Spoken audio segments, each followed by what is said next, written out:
talking. God's tonight, you got passion and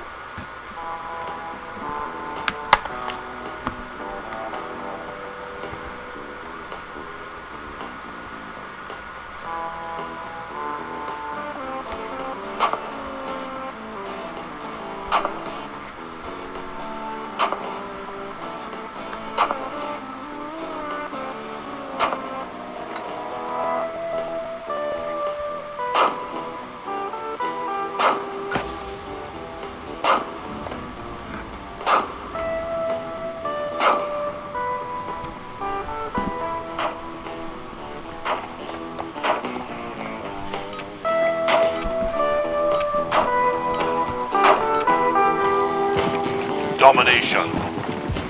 Control the objectives. Dot. Today is a day Security. that many of you have asked for. We've pulled ahead. Many of you know that I am We've not got a Charlie. M14. Setting Claymore! And you guys Hostiles, will Bravo, review go. and say why.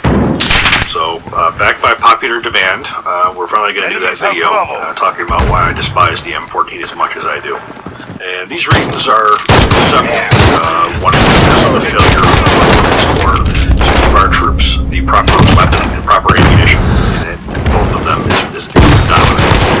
For as far as the ammunition is concerned, adopting the 7.65-51mm NATO round that U.S. forced down NATO's throat, and it provided them with a heavier cartridge that was really not even, it wasn't even an intermediate cartridge. It put us well behind what the Warsaw Pact was doing with their intermediate catalog. We find that very, very quickly in Vietnam when we encountered the AK-47s, and our troops had the M14, which was a nightmare. That's why the M16 was rushed into service. But if we go into, from the beginning, and we look at the NATO trials, Assist your team and Charlie. that's really where a lot of this Two objectives begins. secure. It's typical U.S. Ordnance Corps. It is where Losing they Charlie. are so hell-bent on tradition that they will not look at new concepts, even if that new concept that they have puts our soldiers in harm's way or puts our soldiers behind the enemy. And that's exactly what happened with the adoption of the 7.62-51mm. It was the same thing with the weapon as well. Provide our soldiers with a superior weapon, just because you want to keep your arsenals running and you want to keep with your traditional wooden iron M1 Garand. So I think that's where we're going to start, is talking about the NATO trials in the 1950s for the NATO cartridge. Starting with this, during the 1950s, NATO was supposed to standardize on not only what type of ammunition, but one type of firearm as well. Due to the fact that if you looked after World War II, you would see that, the British with the 303 British, the Russians 7.62-54R, the Germans with the 7.92-57, and then of course throughout Europe you would see British 6.5, and the US 30 caliber. They wanted to have something that would be standardized for everybody. And there's a lot of logical reasons for this. If we are engaged in in battles with enemies, and we have our allies there, we're able to resupply them with ammunition, resupply them with magazines, and even firearms if need be. So that standardization was very, very important. But let's talk about World War II. The Germans redefined modern-day warfare with Blitzkrieg. They got rid of the trench war of World War I. It got rid of the long 1-mile shots or the 1,000-yard shots or whatnot. It brought combat very, very close, well under 300 meters, in a lot of cases well under 100. And they were looking at the concept of going caliber cartridge. Intermediate caliber cartridge means it is in power between that of a high-powered rifle and that of a pistol. And what it would do is it would give a soldier firepower at normal range. Since your engagements aren't going to be at 1,000 meters, why not use your cartridge that kind of power? That kind of power to reach out that far, but also the power to reach out. The Germans developed what was referred to as the MP-44, or later the MP-45, Sturmgewehr or Storm Rifle. Although this concept was not very highly by Adolf Hitler, in fact he canceled it, if I recall, twice, and it was done in secrecy. Originally it was called the Machine Carabiner, which was a carbine.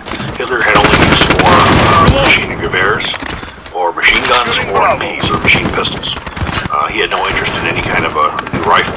But the Germans had saw the benefit of the lighter weight rifle, selective fire, high capacity magazine. It would be able to without low recoil, accurate burst of fire, which would really increase the firepower on the individual level. Okay, looking right here, we had the standard, this is the standard Nazi rifle and machine gun cartridge, 7.92-57mm. What we had here was a 100 bullet going about 2,700 feet a second. the AKs. It was used in the MG-42s, MG-43s, and it was standard throughout the war. When they came out with the Sturmgewehr, as you can see, very different. Here we see the 7.92 by 33 Kurz. Kurz refers to as short, and that gives you a velocity of 2,400 foot a second. This made a major difference in the soldiers' ability to react in an ambush, to provide accurate suppressive fire.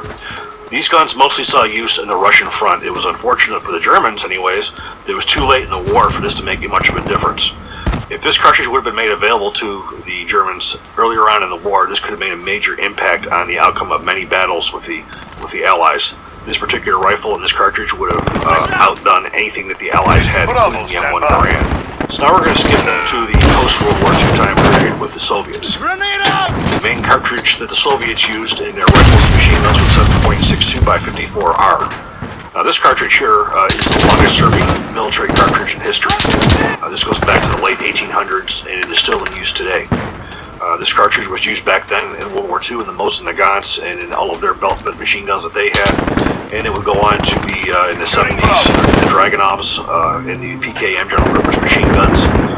And it would lose a lot of its oomph in the small arms because it was now replaced as the standard rifle cartridge by the new 7.62 by 39 and the AK-47 cartridge.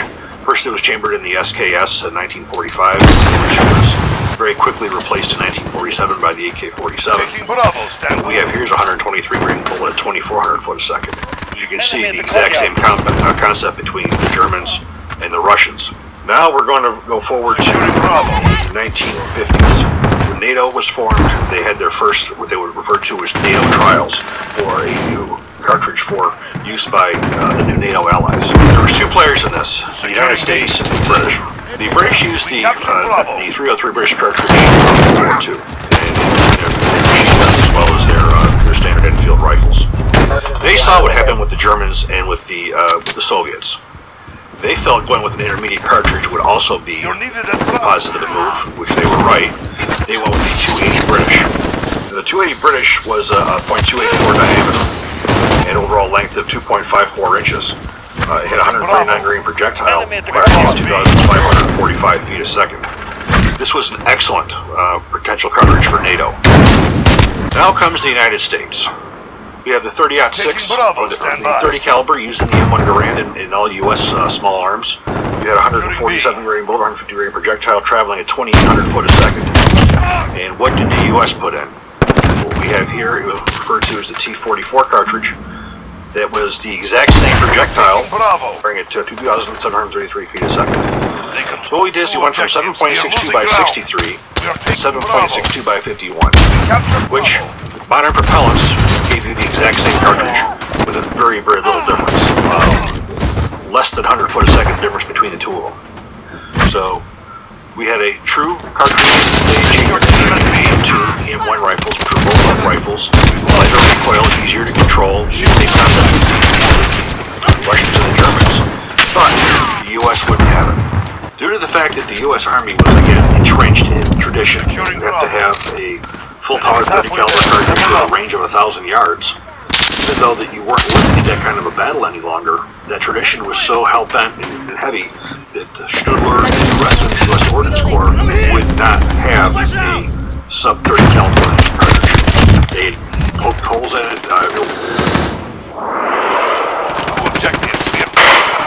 Hi, I'm Tom from Bulletsafe Bulletproof Vests. Welcome to our web series, How Bulletproof.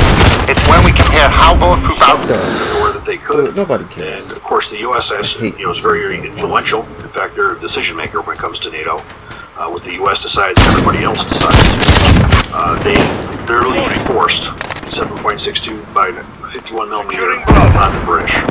The British, in my opinion, had an excellent concept.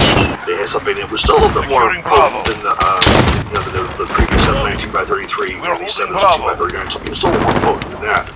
But it was still far better cry than the change from the down to the 7.62 by 51.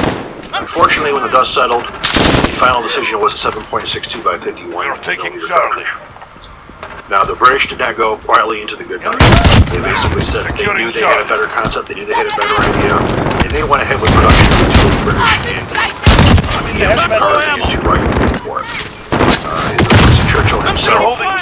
have the British securing military charge. were going to stop production. Kilo on station. Standing by for targets. And you're going to change the EM2 over to the FNFAL. Assist your team So at henceforth, Bravo. we now have weapons trials. Part of the concessions the U.S. had with NATO was they were to adopt the 7.62 51mm cartridge. The U.S. would go ahead and adopt the FAL rifle. The FAL rifle went on to be the weapon of the free world. It was used by virtually all NATO countries. It was an excellent rifle. However, the U.S., very, very fond of their M1 Garand during World War II. General Pad saying it was the greatest war ever devised. This was what the U.S. government liked. Now, I do want to talk to you a little bit about We've got some control. of the problems with this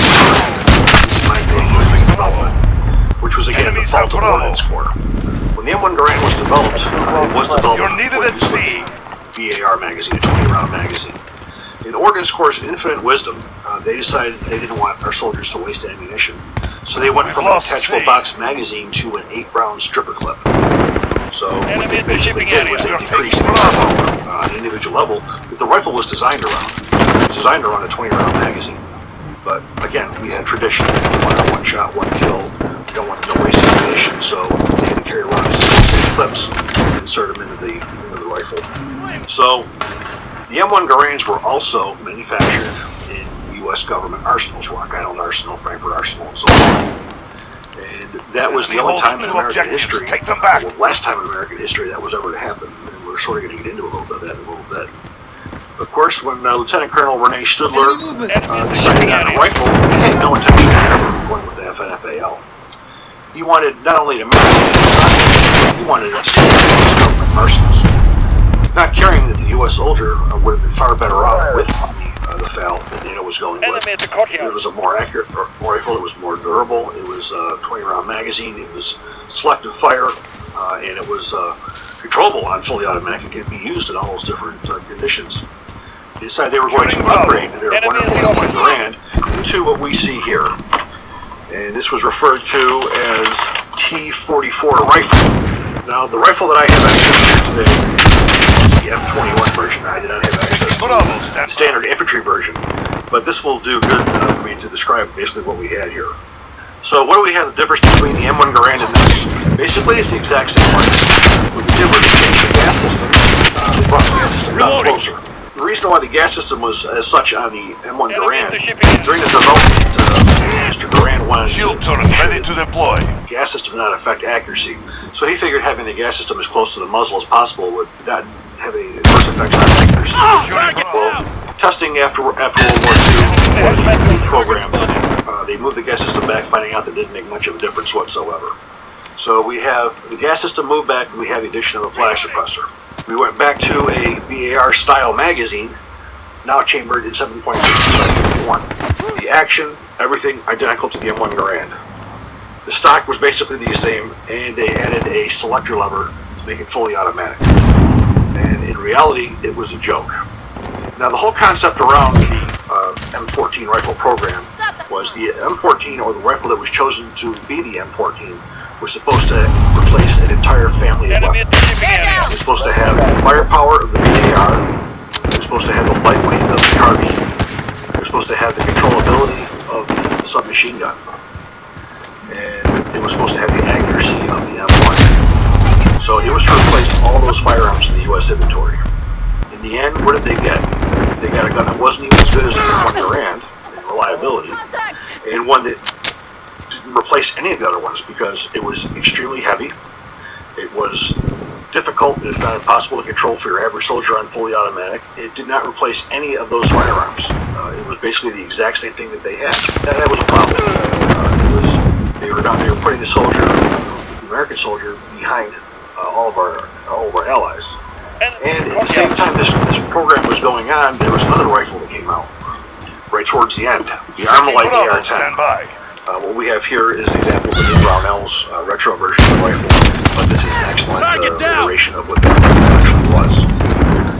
This is the rifle that should have been the M14. Bravo, stand by. However, just like we stated earlier, We're holding this was Bravo. not designed by the Army, it wouldn't be manufactured by the Army, and it wasn't within tradition.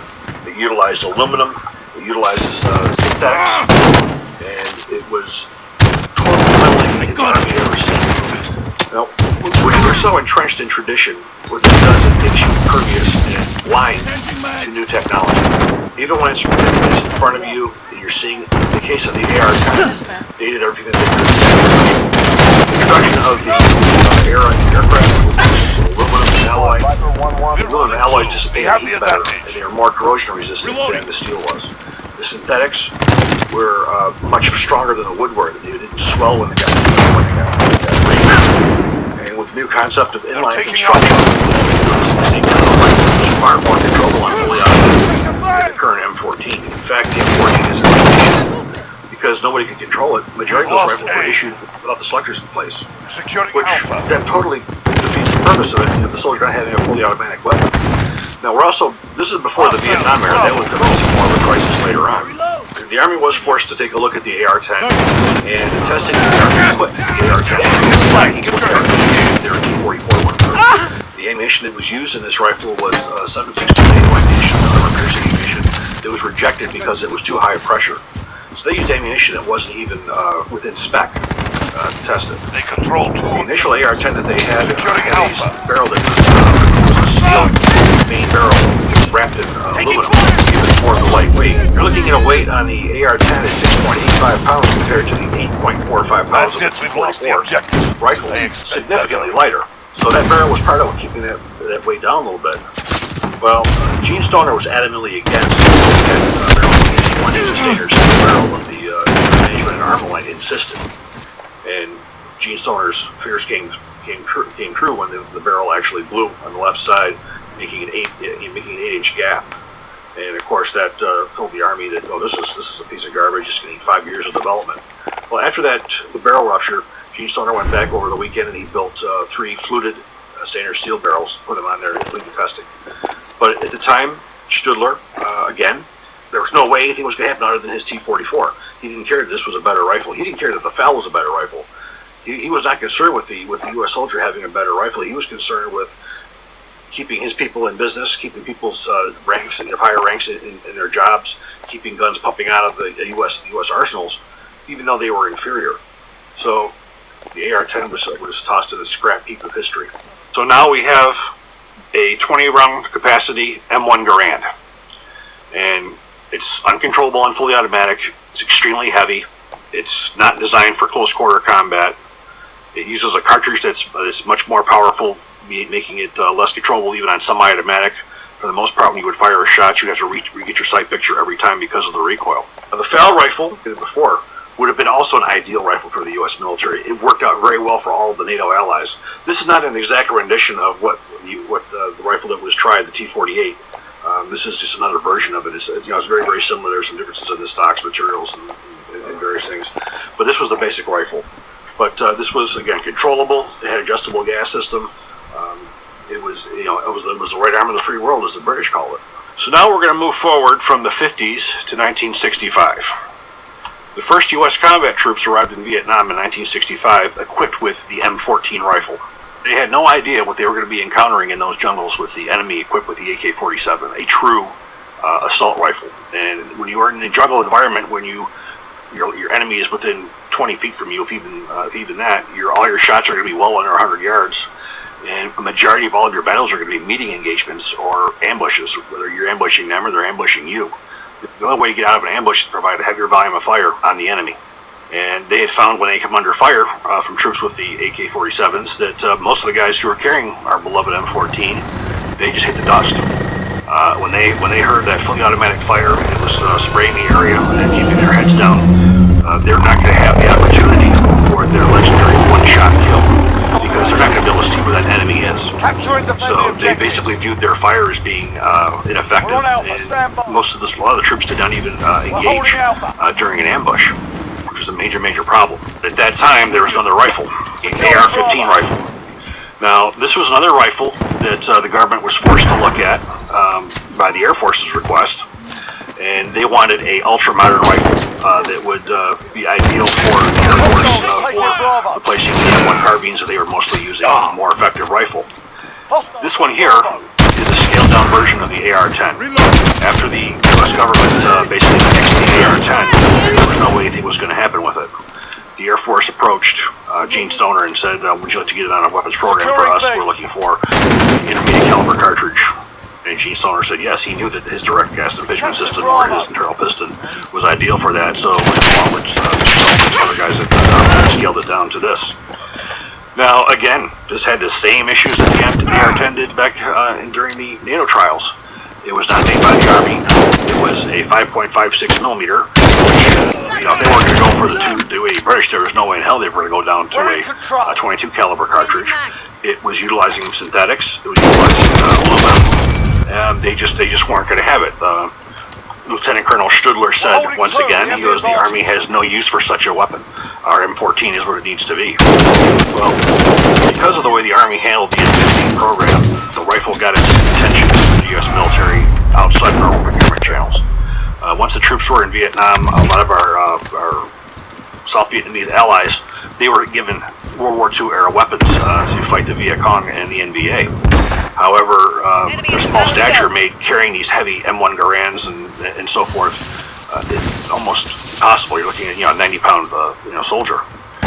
So they started introducing the AR-15, your Armalite did, and Colt to that. And the Army Special Forces, the Green Berets who were over there, they were getting the AR-15 as well, doing some testing on them, and they absolutely loved it. They found that this weapon was ideal for jungle warfare. It was light, it was controllable on fully automatic. This matched the AK's firepower, but it made it even better because they were able to be much more accurate than the AK-47 was. Being that it was 5.56 millimeter ammunition, they were able to carry, damn near 3 times the amount of ammunition they did with the M14. And again, controllable, fully automatic. Fully automatic was necessary because of the ambushes. This weapon, along with the M60s, enabled them to a lot of times overpower the NVA and Viet Cong, with suppressed, more accurate fire. So, what did the Army do? It was the same thing it was with the M14. The Ordnance Corps plagued the rifle with issues. They sabotaged it as best as they could, tried to make it fail. There was a one-time buy of over 100,000 rifles that was against the Ordnance Corps' wishes. And the Ordnance Corps was ordered by the Secretary of Defense to get this rifle ready for the troops, because General Westmoreland, after he saw what the AR-15 was, he requested for every maneuver element in the entire Southeast Asia to have the new AR-15 rifle. The Army figured that, well, they knew it was going to fail, so we're going to do is we're not going to issue clean kits, we're not going to put it through a development process, we're going to throw it right into combat, which you never do. You never do any kind of development in combat, it's done before that. And sure enough, the rifle did fail. They screwed up the ammunition. They knew about it ahead of time. They felt the end would justify the means, even though rifles would malfunction and our troops would be killed because of malfunctioning rifles. They felt the end would justify the means. The Army would settle back on their M14 and it would be done. Don't enjoy idiotic running guns, stupid. Well, 1968 came, letters came in to congressmen. If your life was on the line, there's no way you running guns. And they were forced to look into it. Be super methodical with every movement that you make, because you don't want to die. Representative Republican, I believe it was. You're not going to throw your life away just to shoot one person and then get your brains blown out. And the second person the M16 and everything around it. Everything from procurement to the reliability, their ability problems to foreign sales, towards everything. This committee actually went to Vietnam and saw what was going on with the rifles. He saw no cleaning kits. He saw that the rifle didn't have a chrome-boring chamber and it was causing a lot of the major failures. He saw the pitted chambers. He also found out that the Army was aware of all this stuff long before. He had found out that the Army sabotaged the rifle for as far as failing cyclic rate tests. When the rifles were being manufactured at Colt, there was a cyclic rate limit, which was 750 rounds a minute for fully automatic. They could not meet that with the new ball ammunition that they used. It was exceeding 1,000 rounds a minute, so Colt couldn't pass their rifles. So what the Army did was they sent them the IMR propellant, and so all the rifles were passed the testing to Vietnam. And once the soldiers got to Vietnam, they gave them the ball ammunition, which was the problematic ammunition. So this was all done deliberately, again, to make the M16 look bad, so they would go back to their homegrown M14. Well, the findings from this congressional hearing came down to the Army being called criminally negligent in their handling of the program. And once that happened, the Army was forced to fix the rifle, and that was the final nail in the coffin of Ordnance Corps. The Ordnance Corps has failed the U.S. soldier throughout our history. had advanced weapons available to us, some of the most advanced weapons in the world. The Army, because of their own traditions and their own concept of what they thought war was, that we don't need that. The Thompson submachine gun was a great example of that during World War I. It was designed as a trench warfare. They didn't want that. The Maxim machine gun, several of the machine guns that were developed here in the United States by Browning, we don't need that. So our enemies ended up using those before we did. It was a constant failure of them. It was always about their tradition, them keeping their arsenals open. And in reality, is a lot of innovations did not come out of the Army anyways. They came out of private firms. With the adoption of the M16, the procurement of M14 stopped. The M14 had a very short 6-year service life. It was probably the least of any U.S. military firearm in our history. The U.S. ordnance plants, factories were shut down, and from that point forward, you would never see a U.S. manufactured or a U.S. military manufactured weapon system. Everything has been done outside. If you look at today, we have Colt M16, we have FN manufacturing it. We have the FN 248, 249. We have the Beretta M9, now the SIG. They are all manufactured by outside contractors, private companies. So the U.S. military can no longer cause the same damage that they did to our soldiers they had for all those years during the previous wars. So we're going to talk a little bit more about the M14, the gun, why I didn't particularly care for it. Again, we have a lot of very heavy recoil. We have a very heavy magazine compared to what the AR-10 had.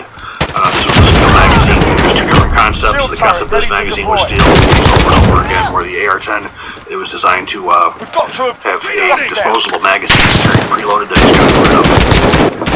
Very heavy system. You have a lot of moving parts. You have a rifle that's prone not to like to work in the wintertime in the cold, because you have so many parts, especially considering the AR-10 only had a gas tube. This was more prone to malfunction in the wintertime because of the gun being frozen. The actual being frozen than the AR-10 was. As I previously stated, this was supposed to have the firepower of the BAR, but we took away the much better. Now we have a regular 1 Garand. One-shot mag. Our concept of being able to have that kind of firepower was gone. Nobody could control it. It was an extremely highly trained person to be able to control this. If you look at the Vietnam War, for instance, I had the opportunity to interview General Moore for a paper I did for Picatinny Arsenal, and it was about his involvement with the rifle. The Battle of Ia Drang Valley was the first battle where the M16 was used, and it was up close and personal. Across the bayonets. I asked him if he felt that the M16 had anything to do with this, at least absolutely. He said the kind of hand-to-hand combat with close range that we had, if we had the M14, first of all, it would have been too long to whip around like we needed to do. It would have been much recoil to be able to engage the multiple targets as quickly as they were coming at us. And when we had to use fully automatic fire because we couldn't see the targets, the M16 made all the difference in the world. The Army, if they would have had the AR-10 at that time, I don't think that their AR-15 probably would have come into play. I think they would have refined the AR-10 over the years to make it even better. They may have even have stuck with a 7.62 caliber. However, the 5.56 truly was better in my opinion for human target versus the 7.62. Ballistically, considering a trauma that the 5.56 creates, it was a better decision, but the AR-10 still would have provided them with controllable fully automatic fire, long-range accuracy, and lightweight. There you really have it. My despise comes from the fact that this weapon did none of what it was supposed to do. It didn't give you the firepower of the BAR. It didn't give you the lightweight of the carbine. It didn't give you the controllability of the submachine gun. It didn't do any of that. In fact, it was less accurate than the M1 Garand was. What the Army came out with was the same thing they already had, with a couple minor changes, and they looked much better weapon systems, so they put our soldiers at a disadvantage right from the get-go. They forced 7.62 down NATO's throat when there was a better cartridge that was out there. Tradition can really be a bad thing. It really can when tradition clouds your judgment. Weapons have gone through a lot of changes, so they've gotten better. And if you are so caught in the way things always were done that you are there's better equipment out there, and your soldiers, they deserve the finest equipment in the world. And you failed to give it to them. And not to mention when you make decisions that cause people to die because you feel your end would justify the means. So there you have it. Why I despise this rifle so much. I don't believe it ever should have existed. Rifles that were something to do that were ignored. The Fallon AR-10, the cartridge, should never have been thrown down NATO's throat. They should have gone to the British because it was putting us behind where our enemies were, where our Warsaw Pact countries were. And it was giving them firepower superiority on the individual level well over what we had. I hope you guys did enjoy this video. I know it's a little bit long. We tried to cover a lot of ground. There's a lot more we could have talked about, but I think you want to be here for 2 hours. So again, I hope you enjoyed this video. If you did, please click like, please subscribe, and even better, share it. And please consider joining our Patreon.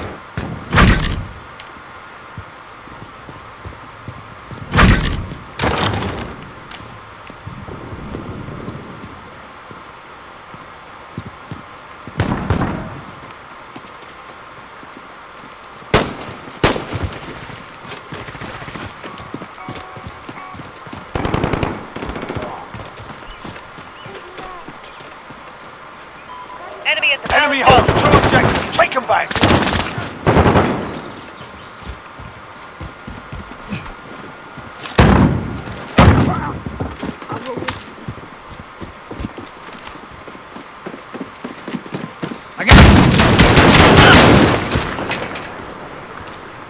I'll roll with you.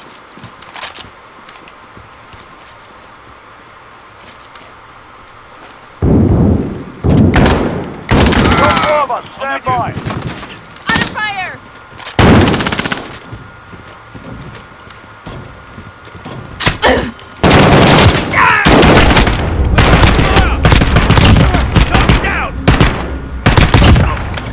Securing Bravo. Shield turret ready to deploy. We're holding Bravo. Setting charge.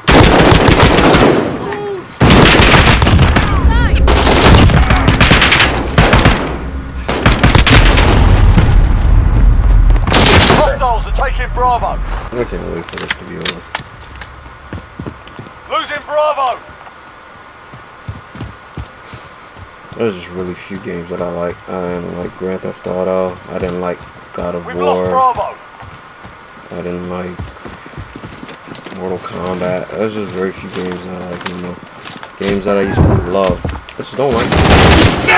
26.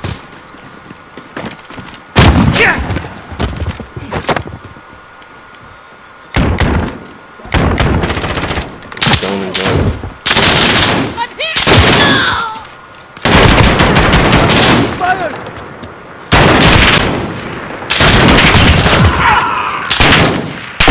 Hold 2 objectives. Hold back.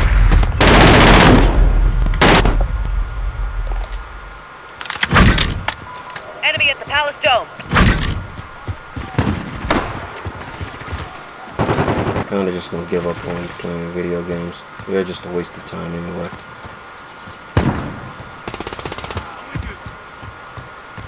We're taking Bravo.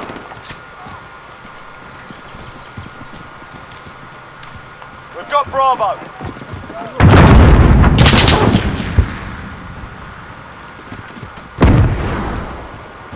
Assist your team at B. We lost Bravo. Let's go! Palace Dome. Target down. Reloading.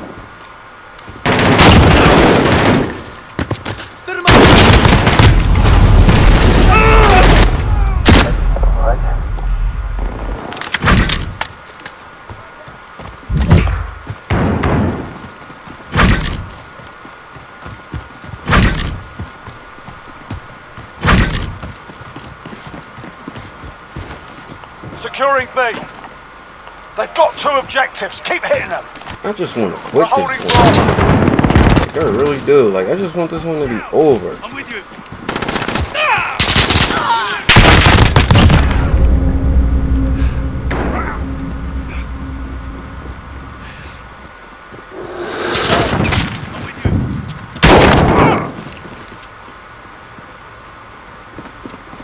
Got people jumping off the house. Who does that? We've got 2 objectives. Lock it down. He wasn't even pointing at me and he hit me. 2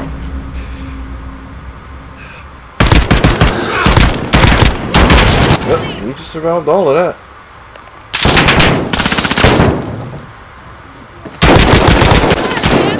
Yep.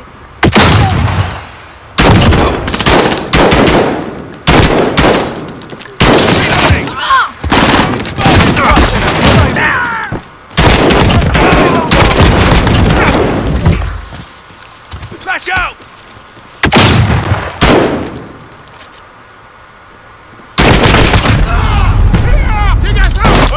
Bro, that was just the dumbest. Like, this is ridiculous.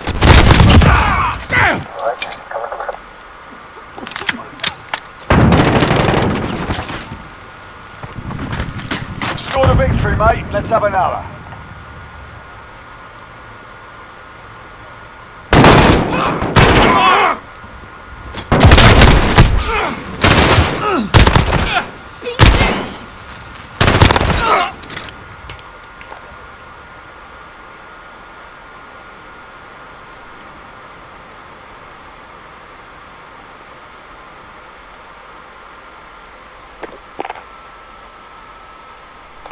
I don't know. There's probably there are different kinds of thermal imagers with different levels to them and everything, but I have a thermal imager, and it just the picture is just not that clear. It's just not.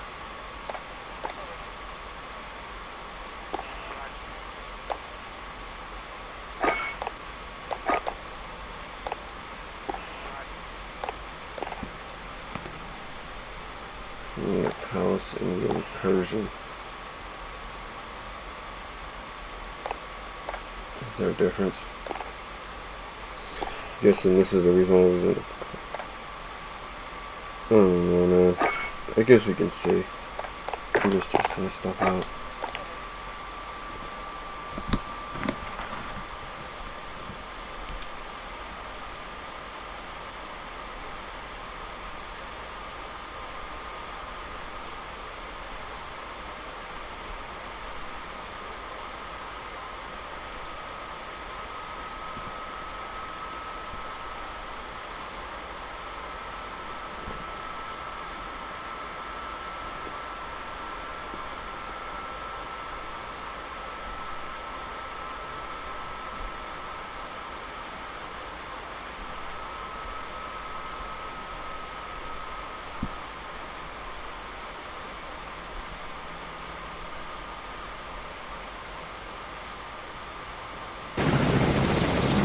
Good impact. Still hot. Going again.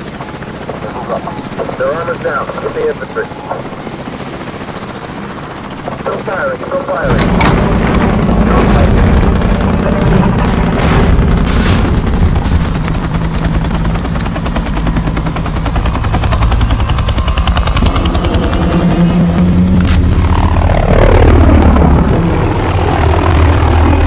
Domination. Capture and defend forward. Taking C. We control C. We've taken the lead. Set command.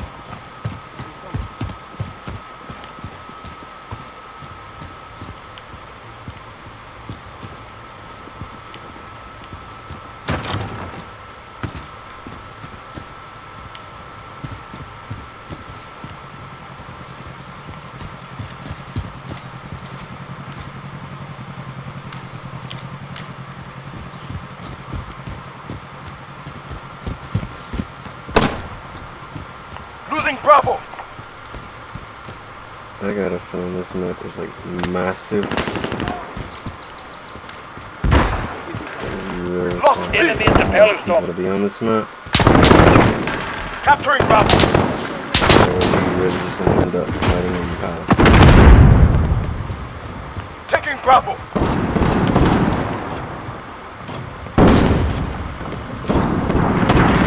We control B.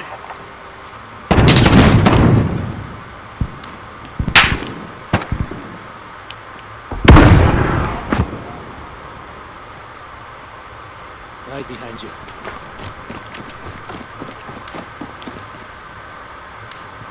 We're in control.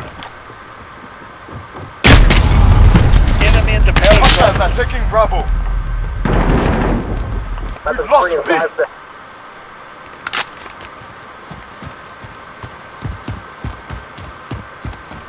I don't know, like that last level just really just took the air out of, like, just the gas right out of me. It was just frustrating. I'll give you cover.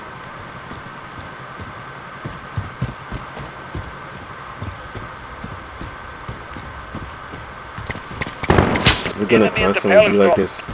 You have to run back and forth. The enemy holds 2 objectives. Capturing Bravo. We've captured B.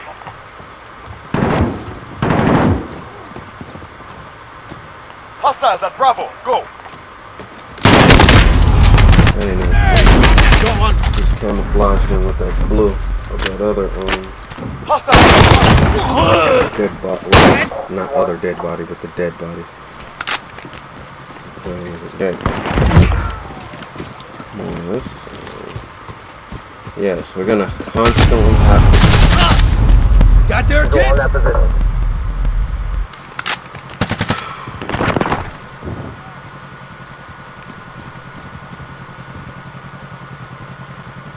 Motors running. Oh, you can use this? I'll drive. Enemy controls 2 objectives. Take them back. Switch seats. All right, passenger. We're taking Bravo. Goodness. Ever, man.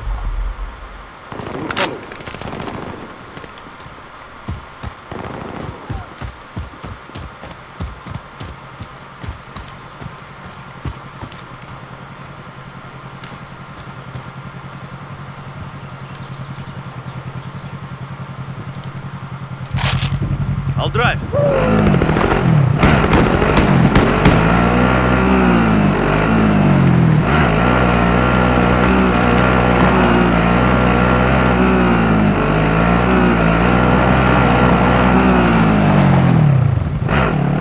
This is huge.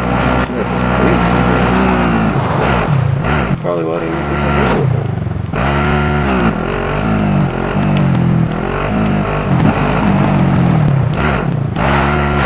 Taking B.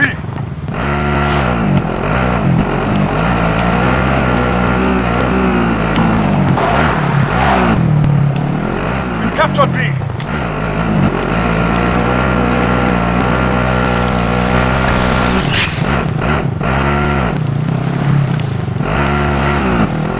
Hostiles at Bravo. Go.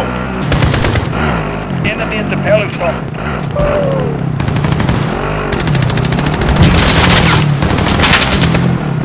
Get off this thing.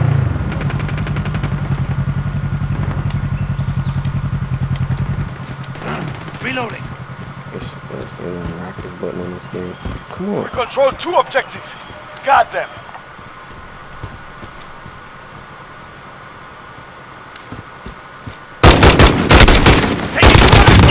Target down.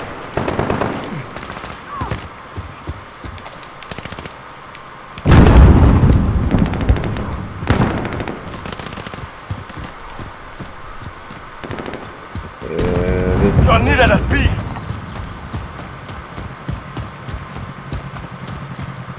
We've lost Bravo. Capturing Bravo.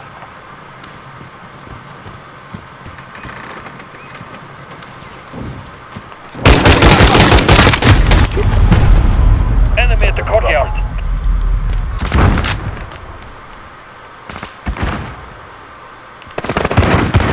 Capturing Bravo. I'm quitting. I'm Enemy at the quitting. Palace I'm Dome. just not going through this again. The map is too big. I'm not particularly fond of it. Objective failed. Report back to base.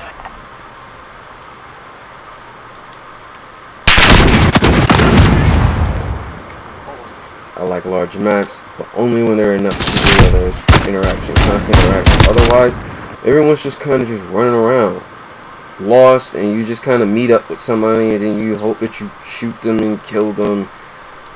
And if you don't, then you waste another 10 minutes trying to find another person again. You know, I don't want to waste my time. No, thank you.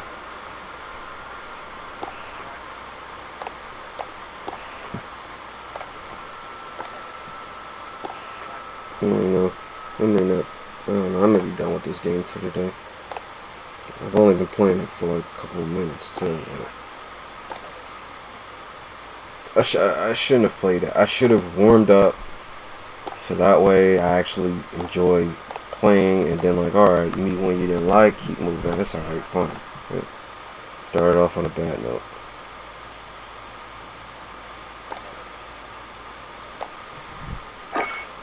Play a map I actually like.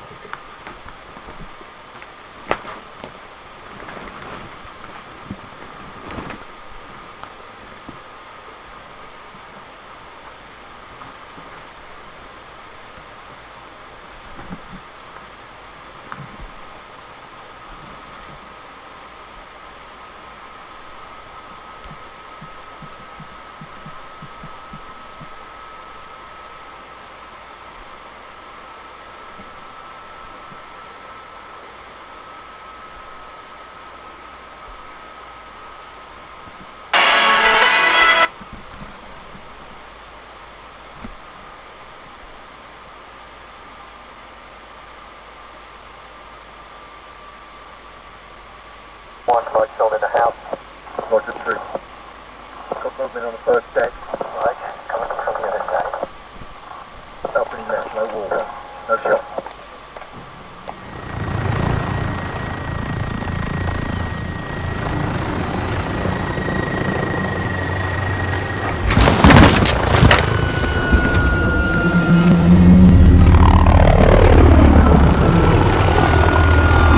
Domination. Capture and defend the objectives. Securing A. We captured Alpha. Taking them out.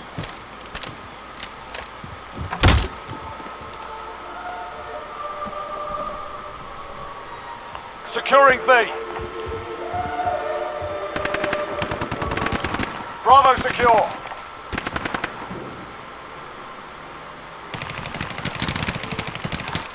We've taken control.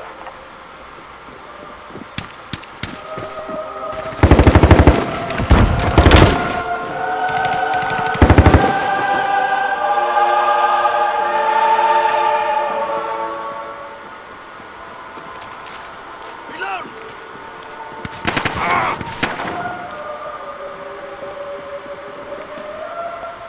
We're holding 2. We have the advantage.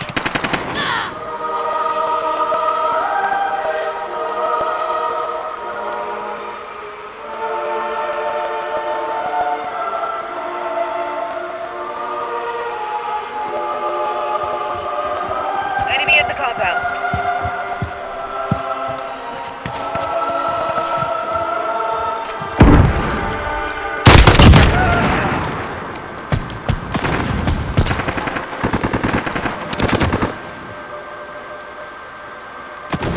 Enemy at the bridge.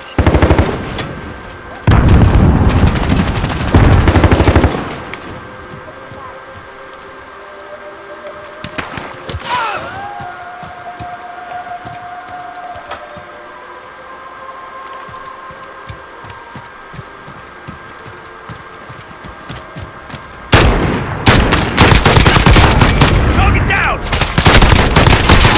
Taking fire! Reloading!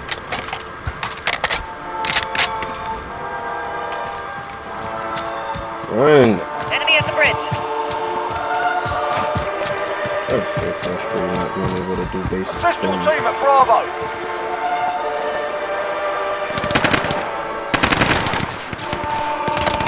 Taking throwing grenade. Back alley. Losing B. We've lost B.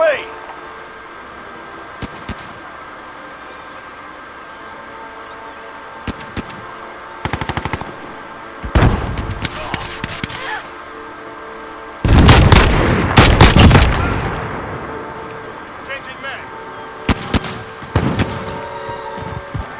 Come on, run, please run.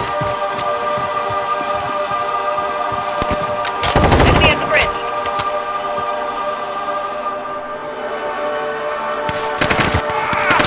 They've got 2 objectives. Keep hitting them.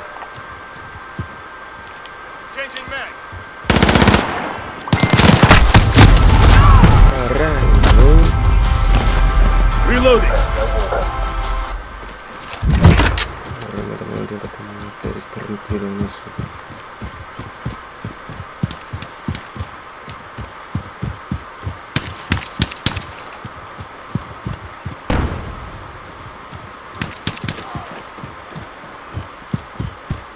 Securing Enemy at B. the bridge.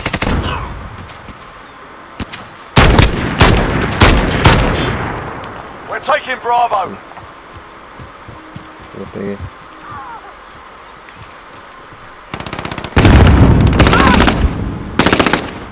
We're on Bravo. Stand by. We've got Bravo.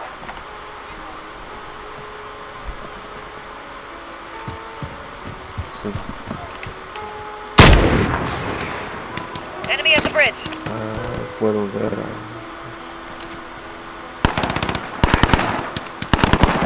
Es un poquito más seguro a tierra.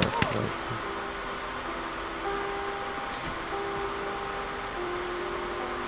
Ay, papi. You're needed at Bravo. We're holding 2. We have the advantage. We lost Bravo. Taking fire! Enemy at the bridge.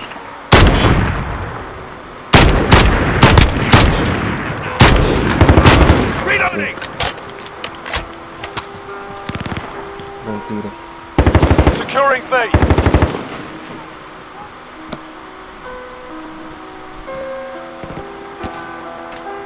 We captured Bravo.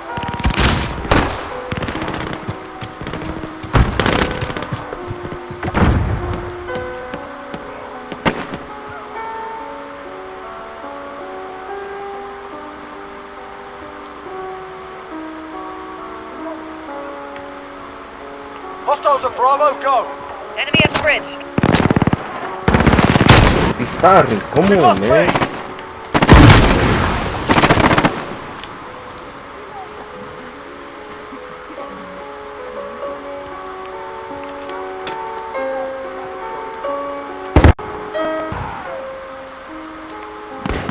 You're needed at B. Enemy at the bridge. We lost B.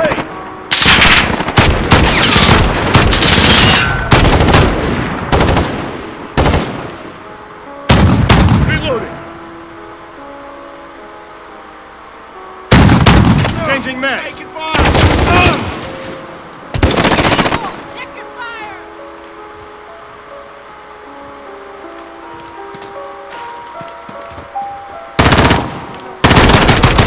Taking Bravo. Muere. Enemy Hey. on Main Street. They've got 2 objectives. Keep it. We're holding Bravo. Vale.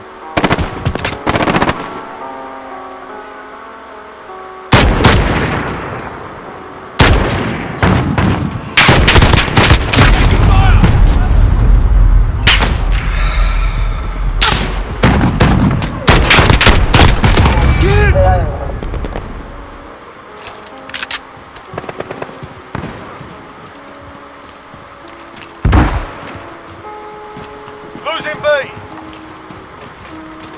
We've lost B. Mami.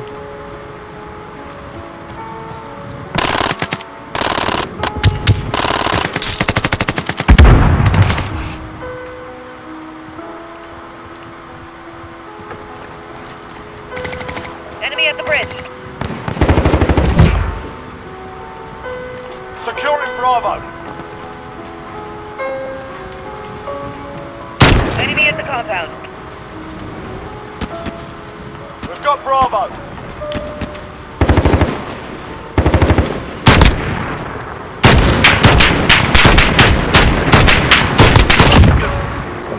Reloading!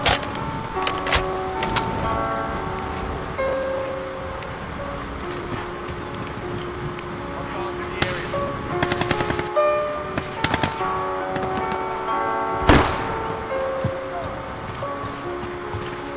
We're halfway there. Keep fighting. We're holding 2. We have the advantage.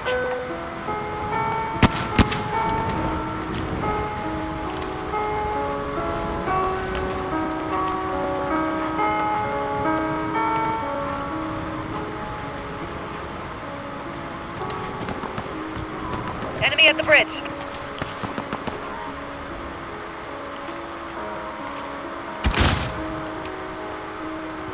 You're needed at Bravo. Enemy near Main Street. Hostile. Bravo. You must be. No shot. Reloading.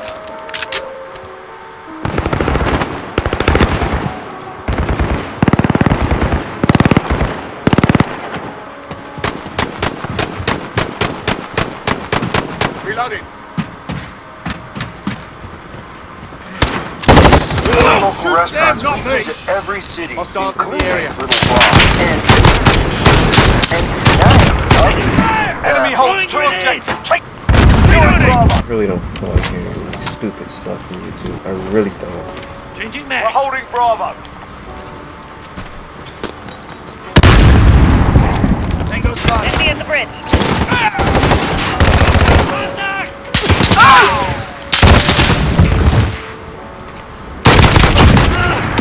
Shield turret ready to deploy.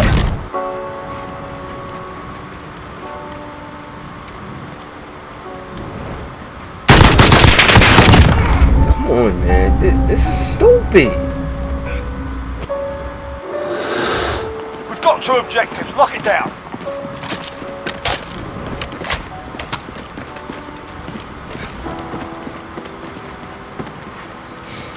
Enemy at the bridge.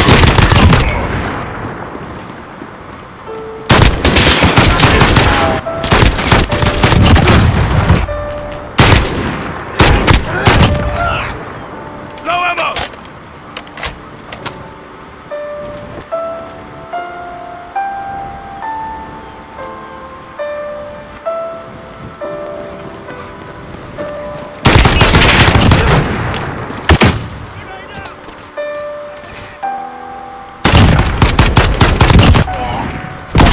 Chopper on station. Taking cover. Fire.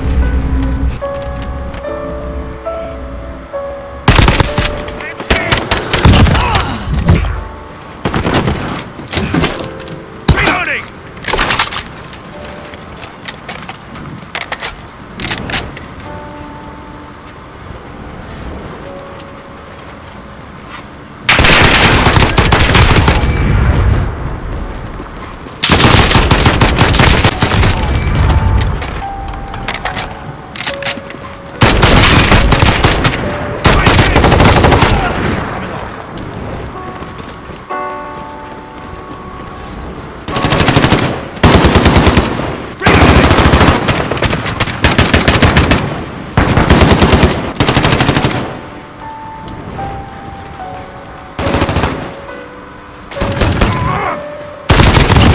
Target down.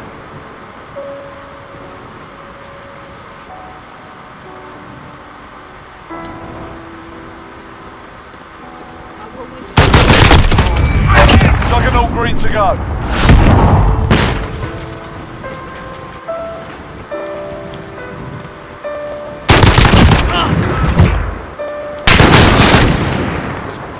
Enemy at the bridge.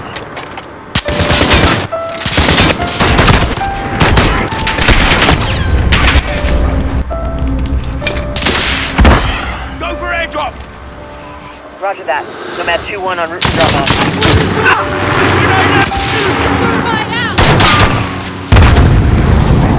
Flash out.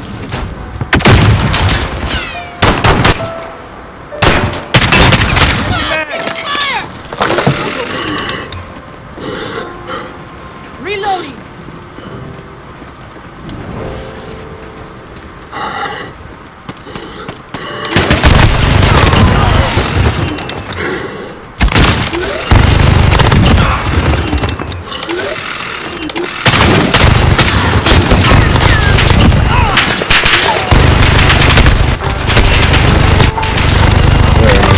The magic of YouTube, I'm telling you, man, there's an ad behind every single 30 seconds of a video. I have literally seen videos where the ads were longer than the video. The video will be like a minute long. and you'll have two heads run through it.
One day.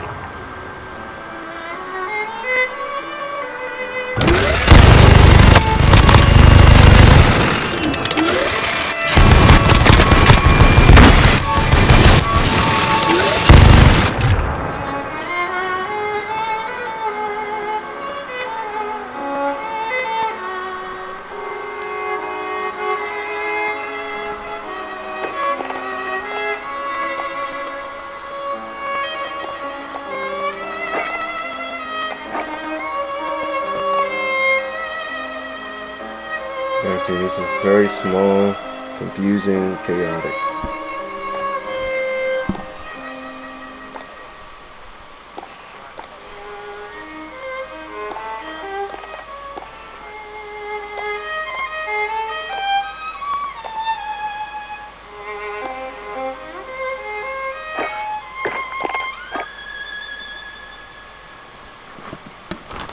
I just don't want that frustration right now. I really don't. So I'm not like playing God of War right now. That game is extremely frustrating. At least when you take all the armor off and start actually like playing where it's somewhat competitive. And yeah, if you want to put all the best armor on, all the enchantments, and yeah, you can blast right through them. It's a cinch, it's easy. It really is a button masher at that point. Especially if you have anything less than Give Me God of War. But even on Give Me God of War, once you like leveled all the way up, you've got everything. It seems like forever to die and you can kill everything in like 3 minutes.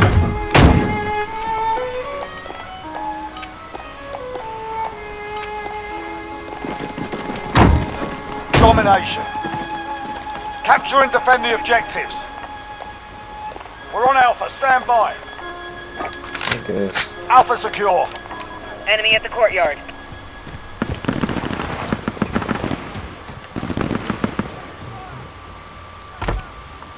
Securing Bravo. Need backup at Alpha. Contact. Enemy at the tire shop. Iconic design. Again, another YouTube app. How did I know? How did I know? 4x4. Assist your team at Bravo.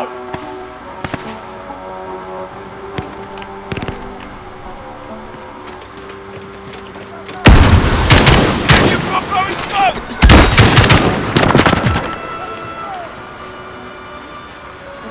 You're needed Enemy at at the Alpha. courtyard. We've got 2 objectives. Lock it down. Assist your team at Alpha. Reloading. Watch your 6.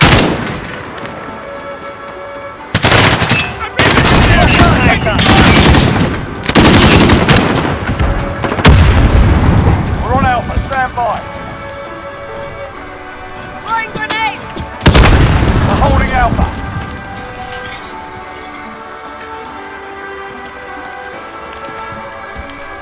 Reloading.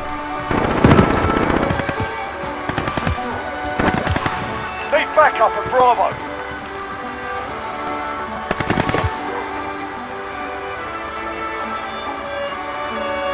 Hostiles at Bravo.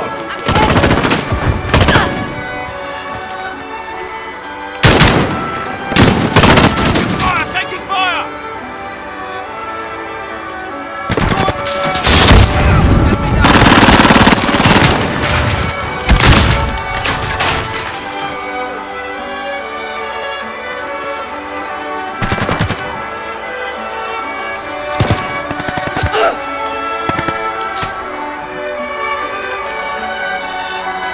Enemy holds 2 of them. Take them back. Securing Bravo. Setting mine. I really would enjoy running right now. It would help out.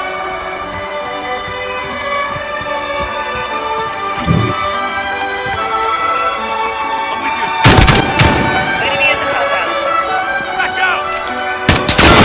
Taking fire! Target down!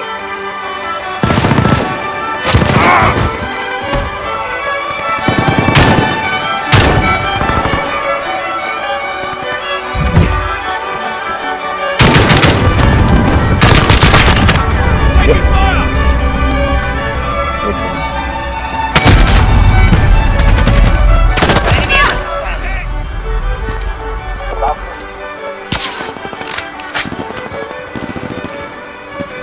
Securing Bravo.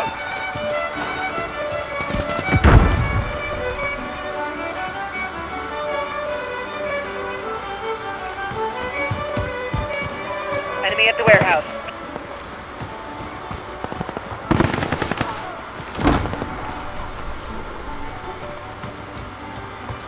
I'll be back.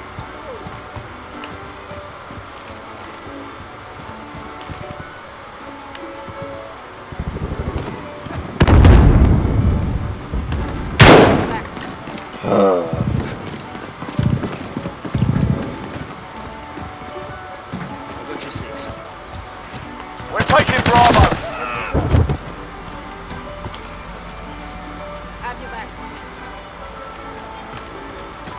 Enemy in the compound. Get out!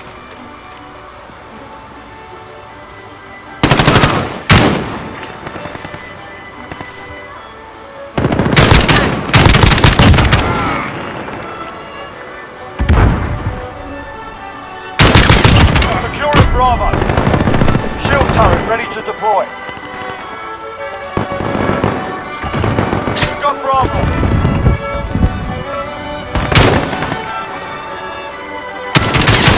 Enemy in the compound. Reloading!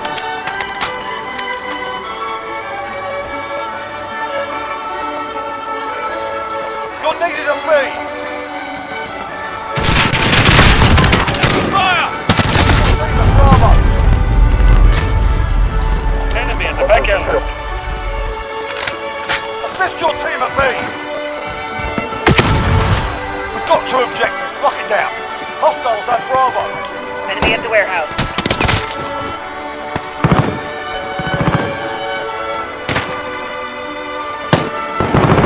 Grenade!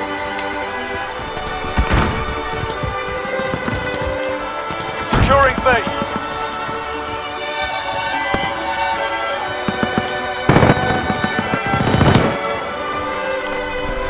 We've got Bravo.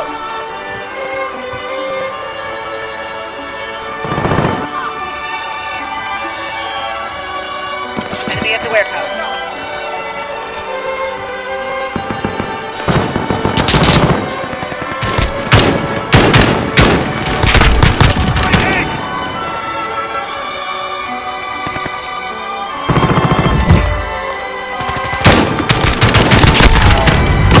Shield turret ready to deploy. Reloading! We're holding 2. We have the advantage. Enemy near Main Street.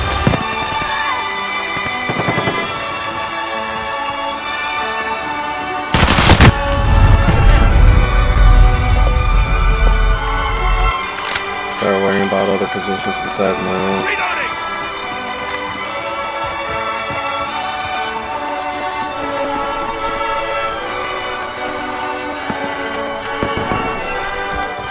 Hostiles are taking Bravo.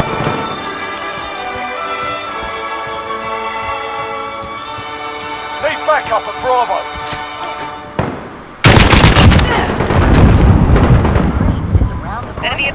yard. Other stupid YouTube app. Oil and comfort at I'm Raymore telling you, I have Oregon's never, ever watched a YouTube video and then You're needed today. a YouTube ad popped up. Assist your team And I with said, me. oh my goodness. We've lost Bravo. I am so glad that this YouTube We're on ad Bravo. Stand popped by. up. Oh my goodness. I can't believe it. This is a great... I was looking forward to this. This has made Enemy my at the day. compound.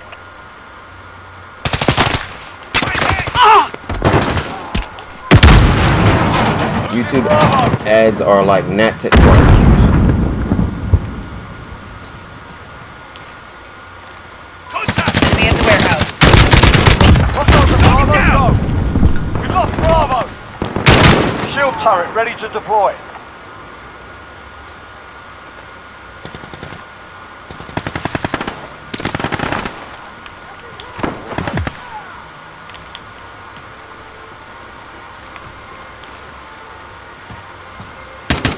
Enemies in the Enemy area! at the compound.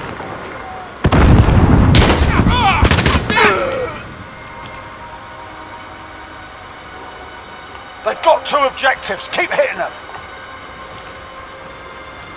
Enemies halfway there. Step it up.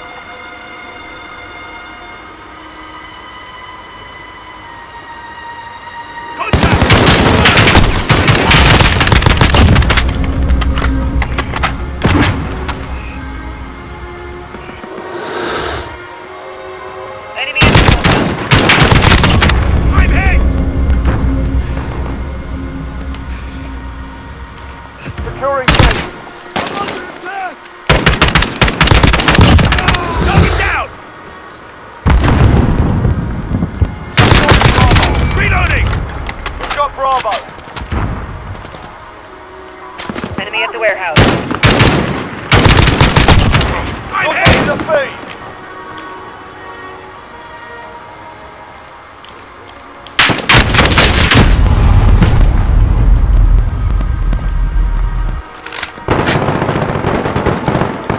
Need backup at Bravo.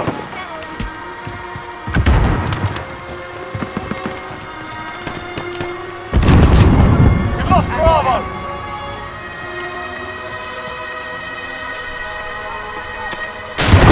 They're down. Contact. Enemy at the warehouse. Fire!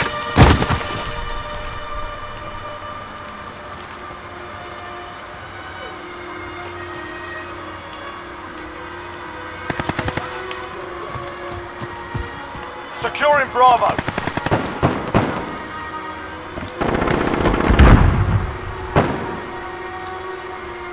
They've got 2 objectives. Keep hitting them.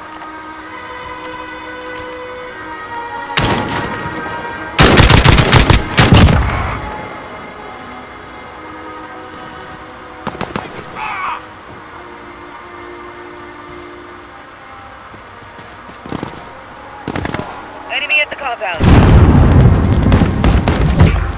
Flash out! Throwing smoke!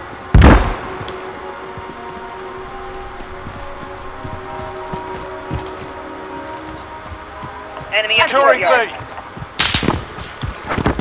We captured Bravo.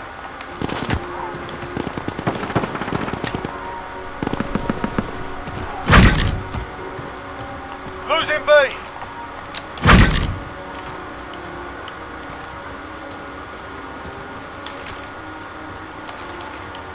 We lost Bravo. Hostiles in the Enemy at area. the warehouse. We're taking Bravo. Flash out! And look out! Target down! We've got Bravo. Shield turret ready to deploy. Setting a decoy. Enemy Reloading! at the compound. Securing Charlie.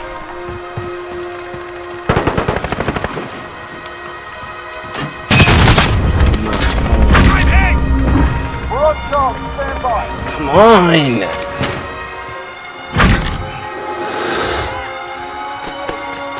Holding 2. We have the advantage. Target down! Enemy at the warehouse.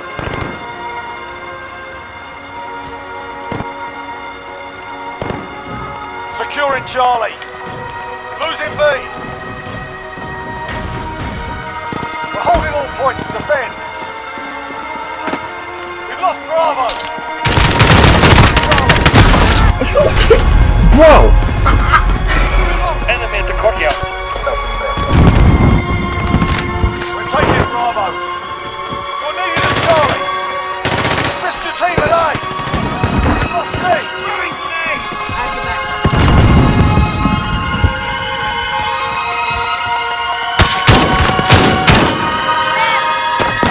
Enemy at the warehouse.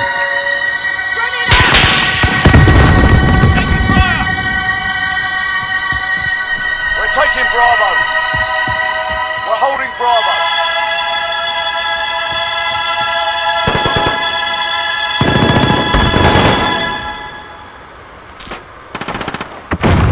Securing C. Assist your team at B. Hostiles are taking Enemy at the Alpha. warehouse. We're taking Charlie. Reloading. We hold all the objectives. Assist your team at B. Losing A. We've lost Bravo. We've lost Alpha. Securing Bravo. We've captured Bravo.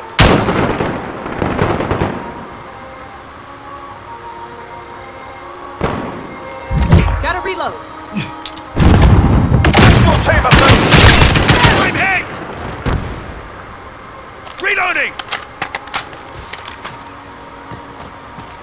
You're needed at Bravo. We've lost Bravo. Shield turret ready to deploy. Enemy at the back alley. Securing Bravo.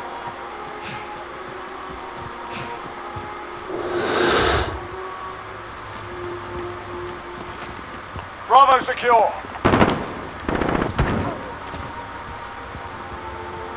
Assist your team at B. Enemy at the warehouse. Hostiles at Bravo. Come on.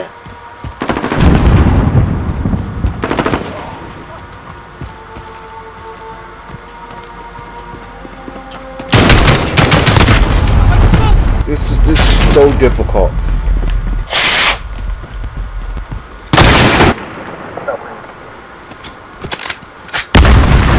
I want to just be able to run.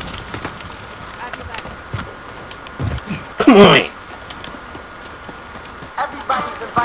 Again, a stupid ad. Another stupid, dumb, ridiculous ad that has nothing to do with anything.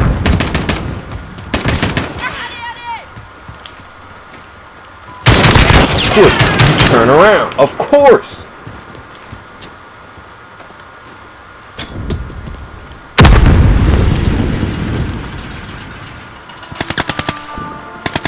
Securing A. Got you!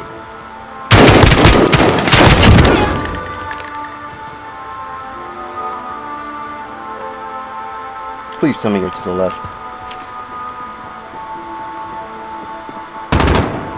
Enemy at the tie Reloading! gun.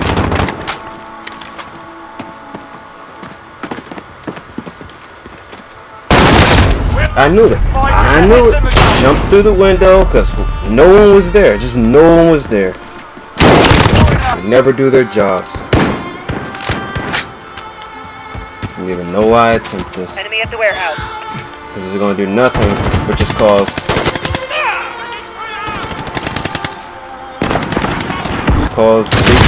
big issues.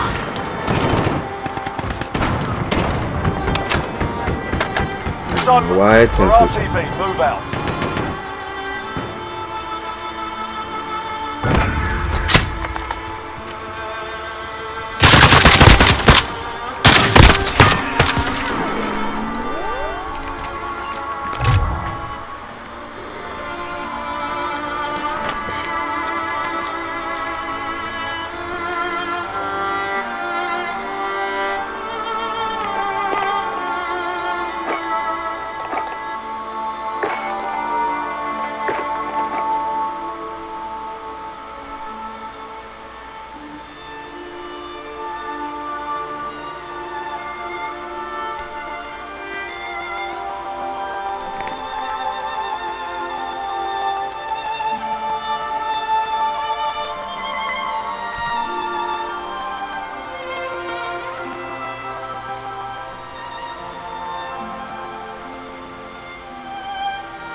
Capture and hold the objectives.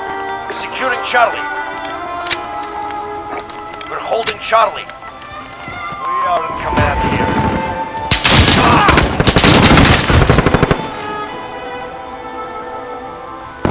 We're taking Bravo. Taking this whole Bravo, go. off of the weapon system. Just so we can touch the select. Enemy has Bravo. And that's totally unnecessary because you can just flick it with your thumb. Securing B. Enemy at the junkyard. We captured Bravo.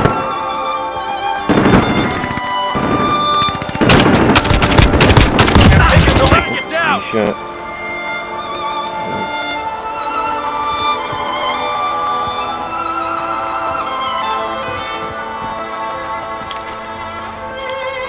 Enemy at the chicken. Reloading. Shield turret ready to deploy. Got him. That makes 2. The advantage is ours.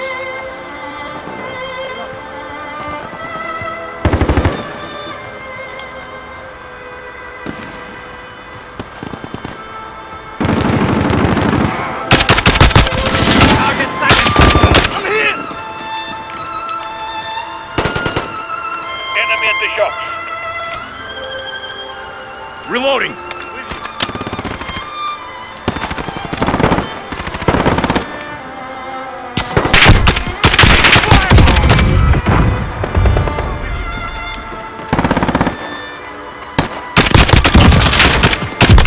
No problem shooter. Muere. We're taking Alpha. Flash out. Oye. Go Latin, man. Come on.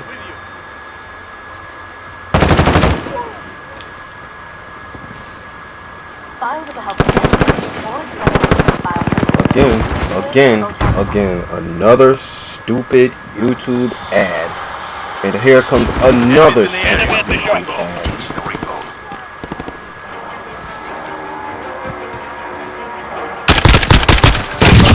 Target down. Must be alive.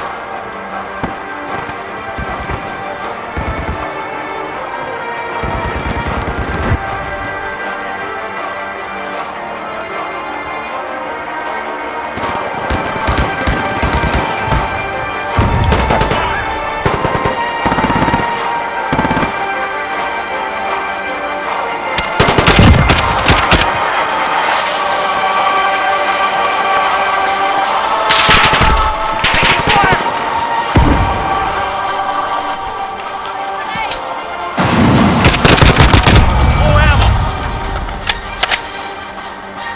Contact. Enemy at the shops.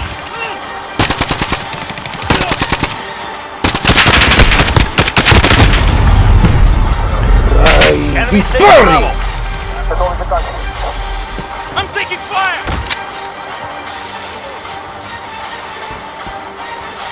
We lost B.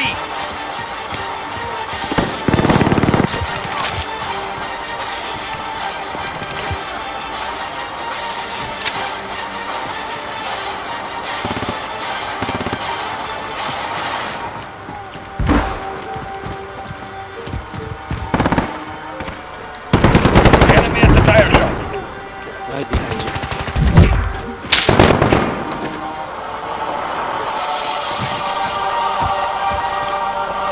They have 2. Retake those objectives.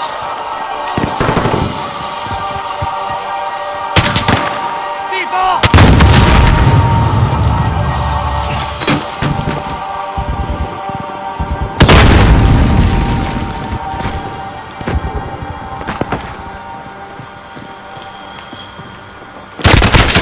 Back out. Always. He got clipped, left me by myself. He does things to get himself clipped.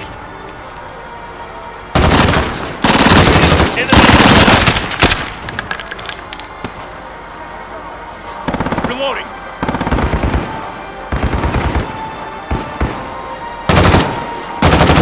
Enemy down! We're on Bravo. stand by.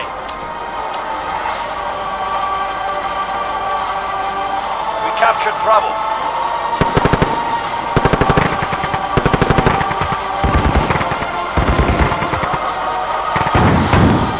Reloading.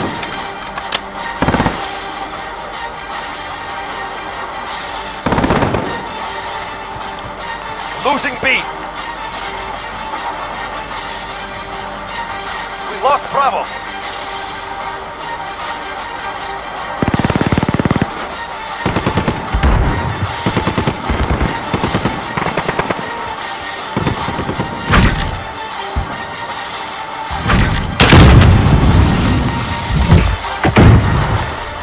Enemy at the warehouse.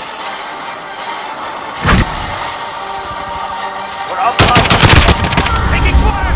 I'm saying, man. One shot. And look how much damage that did to Shield turret me. ready One to shot. Two objectives lost. Move in. We're holding Bravo. She wasn't even aiming down her sights when she shot it.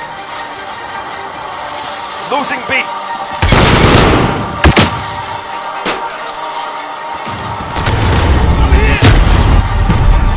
Like, it's absolutely ridiculous, man.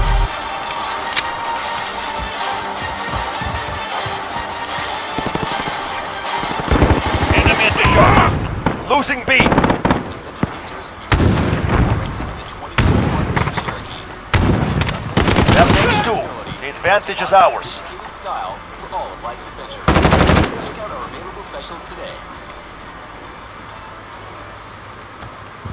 This is how it feels living on that road. Trying to be $1 railway anywhere. Losing B. Enemy at the warehouse. Enemy has Bravo.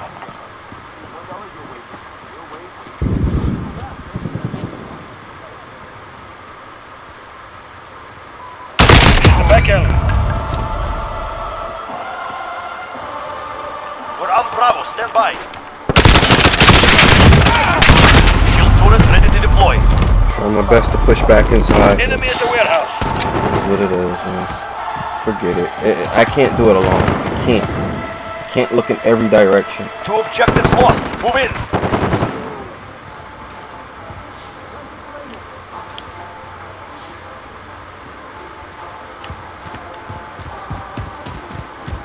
I'll give you cover.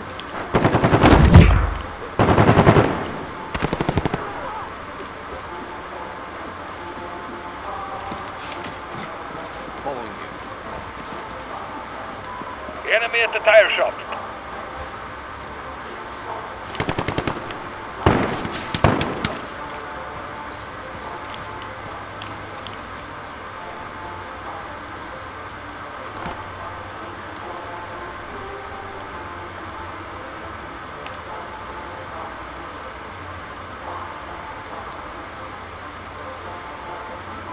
Enemy at the tire shop. I'll give you cover. We're halfway there. Keep going.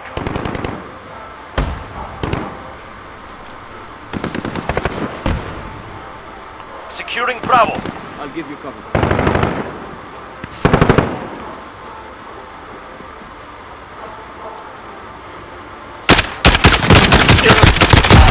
Target down. Reloading. Enemy at the tire shop. Taking fire! No!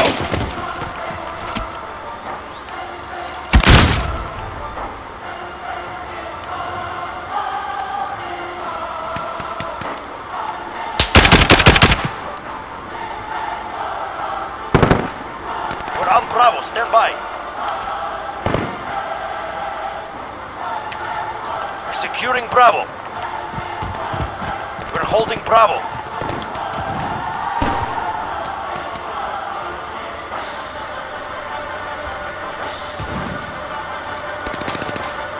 Enemy at the warehouse.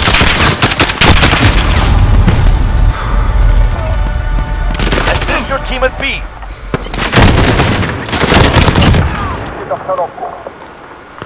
I'll give you cover.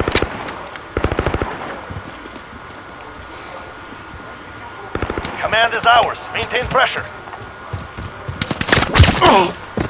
We have two objectives. Take the third. Grenade out! I'm hit! Going smoke! Enemy at the shops. Target down!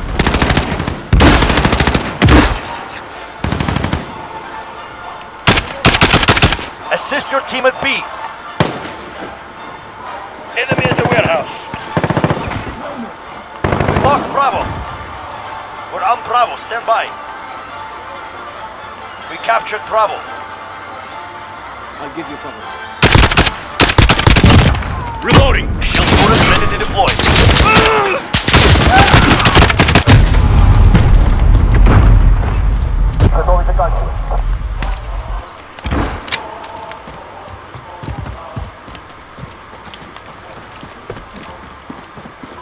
Enemy at the Enemies warehouse. taking Bravo. Right behind you.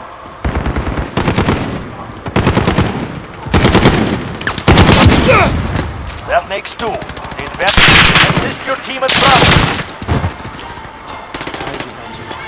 We lost Bravo.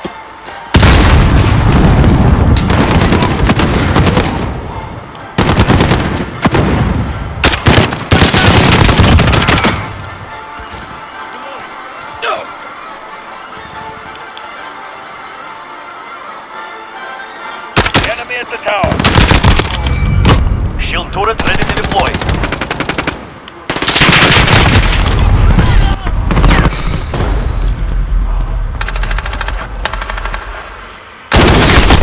They have 2.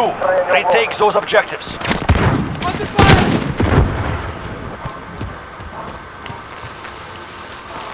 Enemy at the warehouse.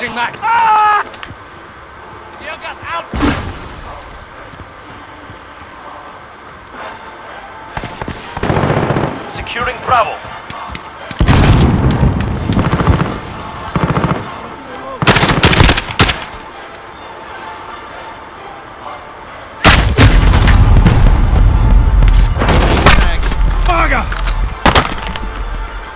Are you kidding me?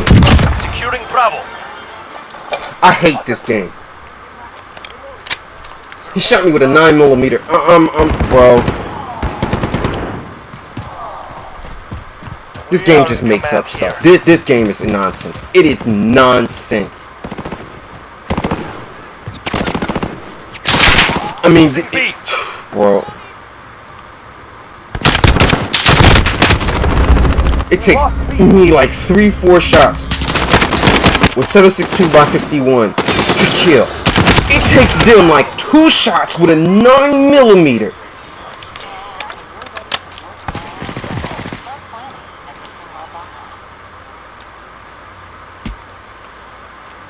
Contact. Enemy at the shop. Bravo. He put me down. I thought I got hit with something like a 300 We are Win taking Mag. control. A 338 Lapua or something. He hit me with a 9mm carbine. Shield turret ready to deploy. I'm telling you, bro. Enemy at the junkyard.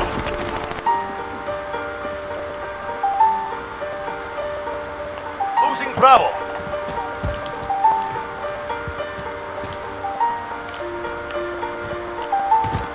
You're needed at B. Enemy at the warehouse. We lost Bravo. This is why I get Securing tired Alpha. and I don't like playing video games anymore. We're on Bravo. Stand by. Because the AI doesn't get more intelligent. They just cheat.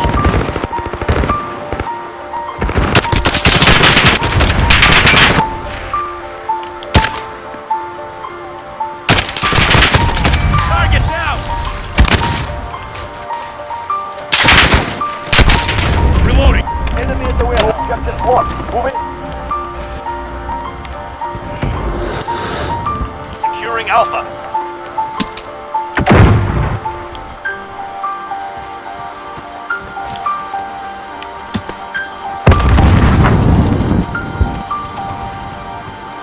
Enemy at the junkyard.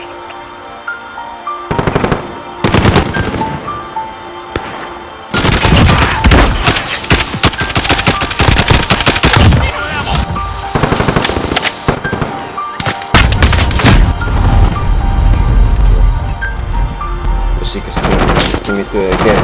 I get killed with a 9mm. With you. Tired of this.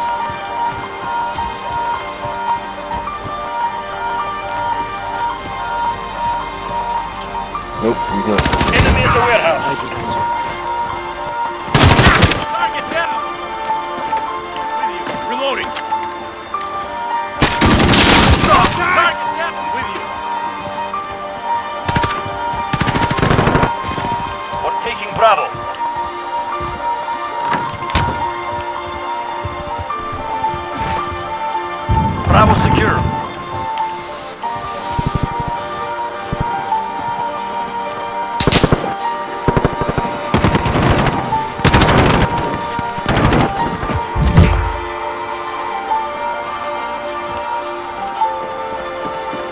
Reload. Enemies taking Bravo. Doesn't matter.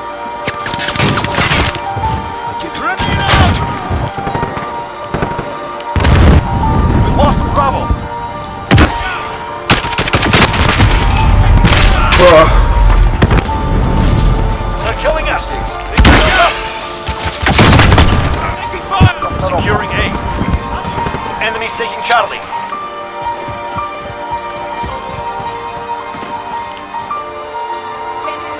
Attack those positions. We're full.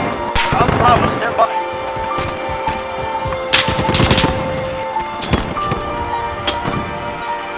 Find your courage. Victory will come.